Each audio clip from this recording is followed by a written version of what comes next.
Hello mga boss, magandang araw. So magbablog naman tayo dito ng updated ngayong April 23, 2026. Tara, check natin. Okay guys, yan. Para sa mga naghahanap dyan ng mga sasakyan, so marami tayo ditong pagpipilian. Karamihan dito mga hatak ng bangko, kaya mga sariwa pa. So meron tayo ditong panibago na naman, hybrid na Suzuki Ertiga. Sobrang mura to mga boss kung kukunin nyo siyang as is, okay? 2024 model, automatic, hybrid na siya. Na ayan, 28,000 mileage. Ito nagkakalaga ng 720,000. Ayan, as is. Pero kung gagawin to, mga 750,000. Ayan. Yun yung issue niya mga boss. 720,000 as is siya. May gas-gas lang. Pero good condition to mga boss. 720,000 as is. So meron pa tayo ditong hybrid 2024 model, automatic, 20,000 mileage rin. Nagkakalaga ng 750,000. Ayan, good condition na yan. Meron tayo ditong 2025 model rin na hybrid. Ayan. Hindi naman yan nakadikit mga boss.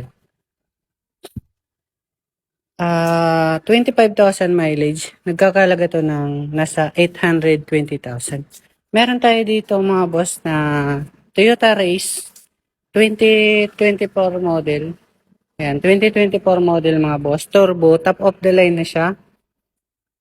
Automatic gas ng nasa 30,000 mileage. Nagkakalaga to ng 780,000. Kung gusto niyo guys ng Mitsubishi Lancer 2015 model, automatic siya, limited edition na siya kasi naka-sunroof naman siya mga boss. Bibihira yung ganitong Mitsubishi Lancer. 89,000 mileage.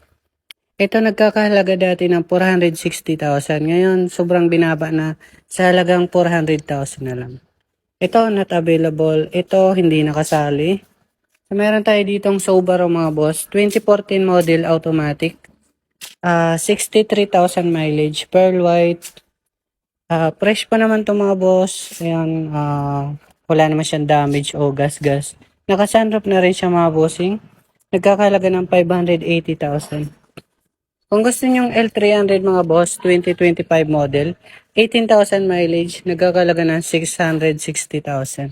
Kung gusto nyong mas mababa na L300 na mileage, ito 9,000 lang mileage, 2025 model, nasa halagang 680,000. Meron tayo ditong Toyota Elite na Super Gandia, luxury van mga boss, 2020 model automatic, 38,000 mileage, nagkakalaga to ng 2,550,000. Gusto nyo guys ng Hyundai Starex 2017 model, top of the line na siya.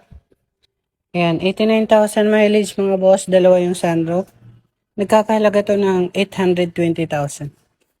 Meron tayo ditong Honda Mobilio mga boss, 2018 model, automatic, 7-seaters na siya, 60,000 mileage, nagkakalaga to ng 520,000.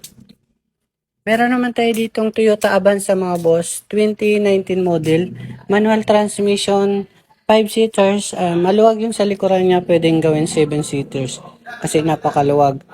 So, 65,000 mileage, nagkakalaga to ng 430,000.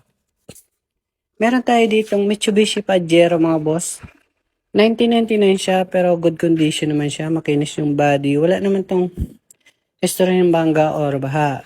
Yan, karamihan dito mga bakal pa naman and na-retouch lang yung body kaya sobrang kinis na.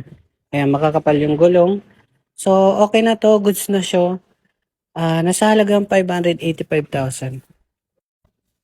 Dito naman tayo mga boss sa panibagong Toyota Hilux G. Automatic na siya. 2025 model sa halagang 1,420,000. Ayan, 2025 model na kasi ito mga boss. Ang mileage niya is nasa 8,000. 8,000 mileage lang mga boss. Ayan.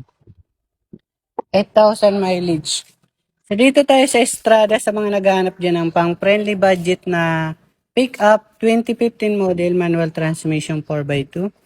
Nagkakalaga to ng 560,000. Pakakapal na yung gulong mga boss. So may takip na siya dito mga bossing. So hindi na kayo magpapa-upgrade. may taguan na. Meron tayo dito ang Colorado na 2019 model. Ano to, manual transmission, 4x4 na rin siya mga boss. 108,000 mileage. Nagkakalaga to ng 620,000.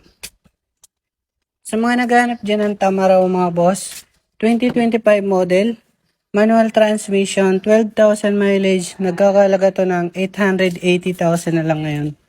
Ito meron tayo ditong Suzuki Jimny na 2020 model, manual transmission, 76,000 mileage, nakakomplete ka sa record siya, halagang PMS, nagkakalaga to ng 950,000. Kung may mga katanungan pa kayo mga boss, comment na lang po kayo sa baba para ma-replyan ko kayo. Sa'yo lang mga boss, salamat.